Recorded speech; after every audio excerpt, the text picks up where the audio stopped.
Hi, I'm Victoria with Level Knowledge LLC. I am a mortgage professional that specializes in mortgage underwriting training. Today, I want to talk to you about a calculation that can determine when a property is eligible for a mortgage loan, and that is a LTV. LTV stands for loan to value, and pretty much what that is a percentage of your first mortgage line divided by your price value. That's usually when it comes to refinances. Now, when it comes to purchases, it's usually a percentage of their sales price or price value, whichever one is lower. And I have prepared this great presentation for you with more details and examples how that's calculated. So if you're interested in more mortgage terminology, please check out highlevelknowledge.com. We provide mortgage underwriting training for anyone that's interested in joining the mortgage industry, or just it could be as a mortgage underwriter, as a processor, or just the industry in general. There's some great courses there available for you. And if you like this video, please like and subscribe to my channel. I'm going to be providing you a lot more information when it comes to mortgages, some tips and how to handle mortgages and the process of what it involves to get approved for a mortgage. Also, if you're interested in taking mortgage underwriting as a career, I highly suggest you check out the courses on highlevelknowledge.com. Again, thank you, and please stay tuned for the presentation. Bye. How to calculate an LTV. So what is LTV?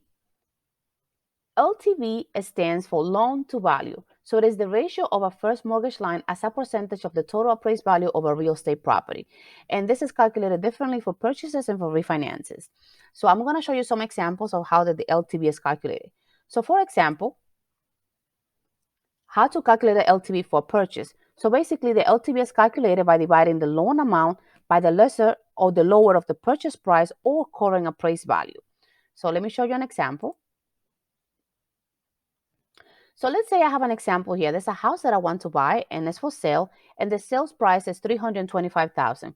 However, the property is actually appraised for $335,000, and I'm borrowing a loan amount of $292,500. So in this case, I'm actually taking the loan amount and dividing it by the lower one, which is the sales price, $325,000. That gives me a 0.9, which is equals to a percentage of 90%. So I'm borrowing 90% of the purchase price in this case.